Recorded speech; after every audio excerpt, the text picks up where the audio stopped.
Guys, yun na guys.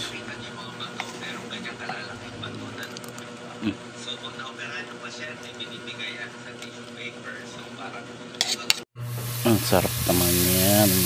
Ikot pa. Uy, grabe.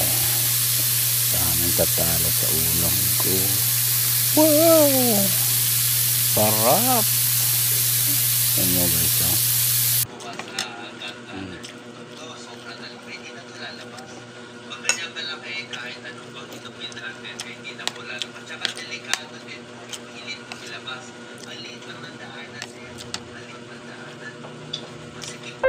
Ito pa, yun.